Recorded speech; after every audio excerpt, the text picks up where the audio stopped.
interromper todo o seu desenvolvimento, representa um estado normal em certos mundos. Lá, o sentido principal é o elétrico, a vista fica em segundo plano. No mundo número 2, o que mais me aturdiu foi a existência de um outro sentido ainda, muito diferente, o do rumo.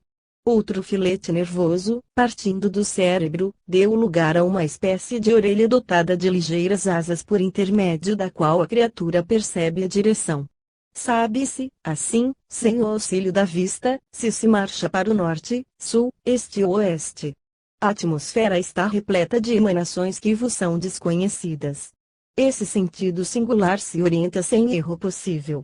Também serve para a descoberta de coisas ocultas no interior do solo e dá diversas noções da natureza que para vós outros são absolutamente interditas.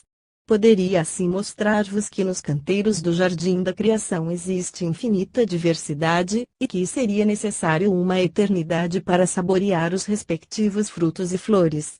Quereis, meu caro mestre, ainda sou muito terrestre, muito sem dúvida, devido à minha juventude, e longe de atingir essa metade da vida de onde começa a descida subsequente, feita com serenidade, rumo às praias eternas em que tantas promessas nos aguardam. É isso que explica certamente a razão pela qual este planeta me parece bom e a sua humanidade verdadeiramente bem-sucedida. Ontem ainda, em Paris mesmo, eu expunha as vossas teorias uranográficas a uma senhorita, que as escutou com interesse. Ela não me fez objeção alguma, simplesmente me olhava muito, com todo o esplendor de uma beleza admirável. E, malgrado eu, contemplando-a, dizia a mim mesmo, podem elas ser mais belas em outros mundos do que aqui. Sim, meu amigo, sois muito terrestre. Felizes os vossos olhos, por serem tão imperfeitos e não poderem perceber mais do que a superfície desses corpos. Não quero dissecar vosso poético encantamento. Além disso, eu o confesso, à natureza terreal não falta harmonia. Mas essa harmonia existe em todos os mundos, muitas vezes em graus incomparavelmente superiores. Os lobos e as lobas se acham belos e os hipopótamos se buscam à noite, sob o luar argênteo, no lodo dos pântanos selvagens. Tudo é relativo e um homem do sistema de Arcturus desdenharia absolutamente a mulher mais formosa da terra. Mas, meu caro amigo, não me é possível entretê-lo com as curiosidades todas do universo.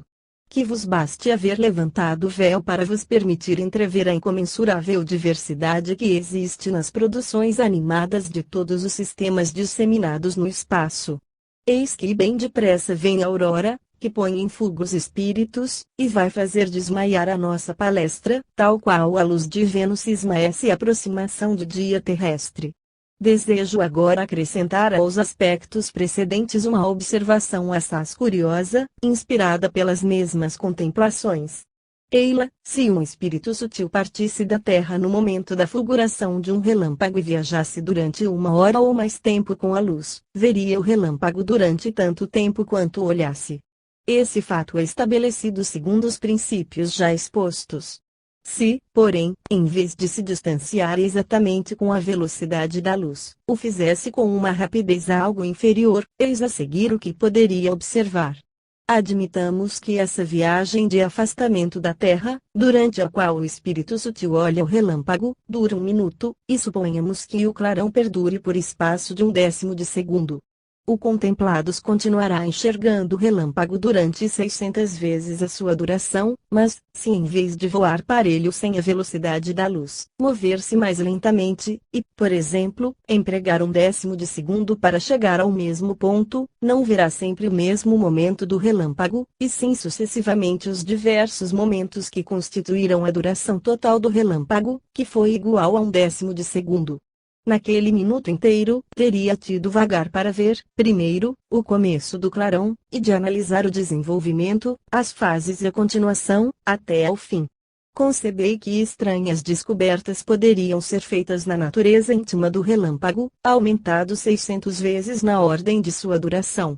Que pugnas espantosas teríeis tempo de perceber em suas flamas! Que pandemônio! Que sinistro de átomos! Que mundo oculto, por sua fugacidade, aos olhos imperfeitos dos mortais! Se pudesseis ver pelo pensamento, separar e contar os átomos que constituem o corpo de um homem, esse corpo desapareceria para vós, porque há nele bilhões e bilhões de átomos em movimento e, para o olhar do analista, o conjunto se tornaria uma nebulosa animada pelas forças da gravitação. Swedenborg não imaginou que o universo, visto em conjunto, tem a forma de colossal gigante. É o antropomorfismo. Mas tudo se assemelha. O que sabemos de mais seguro é que as coisas não são tal qual nos parecem, nem no espaço, nem no tempo. Voltemos, porém, ao relâmpago retardado. Quando viajais com a velocidade da luz, vedes constantemente o aspecto existente no momento da partida. Se permanecesseis durante um ano levado por essa mesma rapidez, teríeis ante os olhos, durante um ano, o mesmo acontecimento. Mas, se para melhor apreciar um acontecimento que não houvesse durado mais de alguns segundos, o desabar de um monte, uma avalanche, um tremor de terra, por exemplo, o espírito sutil, posto em ação por mim, parte de modo a apreciar o começo da catástrofe, diminuindo um pouco a marcha em relação à da luz, de modo que não veja constantemente o princípio, mas o imediato momento que o seguiu. Depois o segundo, e assim sucessivamente, de maneira que não chegue ao fim antes de uma hora de exame, e seguindo quase a luz, o acontecimento dura para ele uma hora, ao invés de alguns segundos, ele vê os penhascos ou as pedras suspensos no ar e pode, assim, render-se conta do modo de produção do fenômeno e das peripécias retardadas. Já podeis, nas possibilidades científicas terrestres, apanhar fotografias instantâneas dos momentos sucessivos de um fenômeno rápido, tais o relâmpago, um bólido, as vagas do mar, erupções vulcânicas, a queda de um edifício, e fazê-los em seguida passar aos olhares com lentidão calculada ante a persistência retiniana. De igual maneira, mas em sentido contrário, podeis fotografar o aparecimento da flor em botão até seu total desabrochar e daí até ao fruto, o desenvolvimento de uma criança, desde o nascer até a idade madura e projetar essas fases sobre um fundo apropriado, fazendo desfilar em alguns segundos a vida de um homem ou de uma árvore. Em vosso pensamento, haverdes comparado esse processo ao de um microscópio que aumentasse o tempo. É exatamente isso, vemos assim o tempo amplificado. O processo não pode receber rigorosamente a denominação de microscópio, mas, mais depressa, o de cronoscópio, ou de cronotelescópio, ver o tempo de longe. A duração de um reino poderia, pelo mesmo processo, ser aumentada segundo o arbítrio de um partido político. Assim, por exemplo, Napoleão tendo reinado apenas 3 horas, poderia ser visto reinar durante 3 lustros sucessivamente, dispersando-se os 180 minutos constitutivos das 3 horas ao longo dos 180 meses, com o distanciar-se da Terra em velocidade um pouco inferior à da luz, de maneira que, partindo no primeiro minuto em que as câmaras reconheceram Napoleão não se chegue ao derradeiro minuto de seu reinado fictício antes de 3 lustros. Cada minuto seria visto durante um mês, cada segundo por espaço de 12 horas. Ademais, a medida do tempo não é essencialmente relativa e apropriada às nossas impressões. Isso, porém, não é mais do que um desvio no itinerário da nossa viagem. Acompanhando-me em espírito nessa excursão intersideral, passastes algumas horas longe da Terra. É conveniente isolar-se, por vezes, assim, pelas celestes veredas.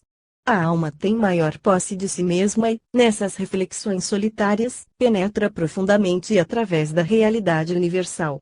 A humanidade terráquea, já compreendestes, é, tanto no moral quanto no físico, a resultante de forças virtuais da Terra. A forma humana, o talho e o peso dependem dessas forças. As funções orgânicas são determinadas pelo planeta. Se a vida está repartida, entre vós outros, em trabalho e repouso, em atividade e em sono, isso se deve à rotação do globo, que produz a noite, nos mundos luminosos, naqueles em que um hemisfério é eternamente iluminado por um sol ao qual apresenta constantemente a mesma face, e sobre aqueles que são perpetuamente alumiados por vários sóis alternativos, não se dorme. Se sois forçados a comer e beber, tal é devido à condição imperfeita da vossa atmosfera. Os corpos dos seres dispensados da necessidade de comer não têm a mesma vossa construção, pois dispensam estômago e ventre. Os olhos terrestres vos mostram o universo sob um determinado aspecto, o olhar saturniano vê de modo diferente, pois os dali são dotados de sentidos que percebem outras coisas vedadas a vós outros, de igual modo que não podem ver o que vedes na natureza. Assim, cada mundo foi, é e será habitado por várias raças, isto é, essencialmente diversas, e que, por vezes, não são vegetais, nem animais. O tipo homem não é universal. Há seres pensantes de todas as formas possíveis, de todas as dimensões, de todos os pesos, cores, sensações e caracteres. O universo é o infinito. Nossa existência terrestre é apenas uma fase nesse infinito. Diversidade inesgotável enriquece o campo maravilhoso do sempiterno semeador. O papel da ciência é estudar o que os sentidos terreais são capazes de apreender. O da filosofia está em formar a síntese de todas essas noções restritas e determinadas e desenvolver a esfera do pensamento. Que tarefa seria, se eu vos pretendesse entreter, não somente com a variedade física, mas também com a diversidade intelectual e moral das humanidades? As variantes seriam também consideráveis, mas compreenderíeis menos ainda. Para vos assinalar apenas um exemplo, observai que, em vossa humanidade terrestre, o valor intelectual e moral para nada serve, não é aplicado ao progresso, resulta nulo, não tem futuro, se aquele que o possui não dispuser da vontade e do poder de o colocar em evidência, seja pela vitória das suas ideias, seja por interesse pessoal. Jamais se vai buscar o mérito oculto. É mister que se patenteie ele próprio e se avilte a luta contra a intriga, a cupidez e a ambição. É a antítese do que dever acontecer. Resulta que os mais altos valores permanecem desconhecidos e improdutivos, e que as honras sociais e a fortuna sejam quase sempre conquistadas pelos intrigantes sem valor. Pois bem, ainda há pouco, em uma das regiões mais luminosas da Via Láctea, um sistema de mundos que visitei me apresentou em todos os seus orbes, sem exceção, uma ordem intelectual absolutamente diversa. Lá, a organização dos estados é constituída de tal sorte, que os homens escolhidos, pelas suas virtudes, para o governo dos cidadãos, não têm outras funções além de irem oferecer aos valores intelectuais as posições que lhes devem pertencer. Busca-se descobrir as inteligências, tal qual vós outros procurais encontrar ouro e diamantes. É para proveito da humanidade. Não se criaram academias, mas não se conceberia que um homem de valor, em lugar de ser por elas solicitado, estivesse na contingência de perder seu tempo em visitas de lisonja, para se ver em seguida preferido muitas vezes um nulo dourado que soube captar os sufrágios. É verdade que o referido sistema de mundos está em grau intelectual muito superior. Acrescentarei ainda, pois falamos da diversidade moral das humanidades, que um dos planetas que me pareceu dos mais felizes é um orbe do grupo de Vega, onde a hidra da guerra, que devora entre vós outros 1.100 homens por dia, desde há 50 séculos, foi decapitada de modo bem simples. Recentemente ouvi contar a história do que ocorreu.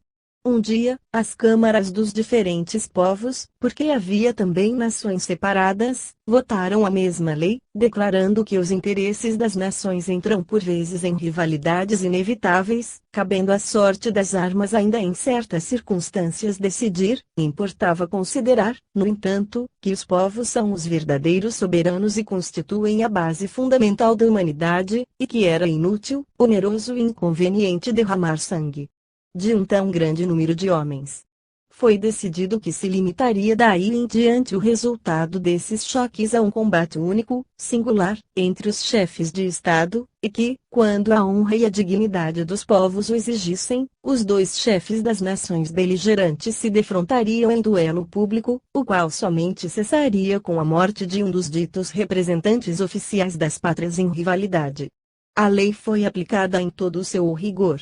E, após 2 ou 3 duelos, em menos de meio século, os chefes dos diferentes países entenderam-se para assegurar uma confederação amiga de Estados Unidos de todos os povos do planeta, sob a previdência desses representantes oficiais, formando o Grande Conselho Internacional da República Universal, e a guerra desaparecia para sempre. A paz reina ali desde há 100 séculos. Em vez de serem regidas por força bruta, onerosa para todos e de uma selvageria bestial, as rivalidades de interesse são discutidas em conselhos de criaturas razoáveis. Ah, meu caro amigo terrestre, mundos incomparavelmente superiores à Terra, sob o ponto de vista da sabedoria e da felicidade, e também sob o aspecto das condições físicas e orgânicas de que falamos há pouco. Estas narrativas de além-túmulo não têm tido outro intuito senão dar-vos uma exposição sumária das realidades siderais desconhecidas da Terra. Agora, tendes uma ideia do posto infinitamente pequeno, porém real, ocupado pela humanidade terrestre no universo, sabeis elementarmente o que é o céu, e bem assim o que é a vida e o que é a morte. A conclusão destas palestras, meu caro Querens, reside toda ela no seu princípio. Quis que soubesseis que a lei física da transmissão sucessiva da luz no espaço é um dos elementos fundamentais das condições da vida eterna. Por essa lei, todo o acontecimento é imperecível e o passado resulta presente.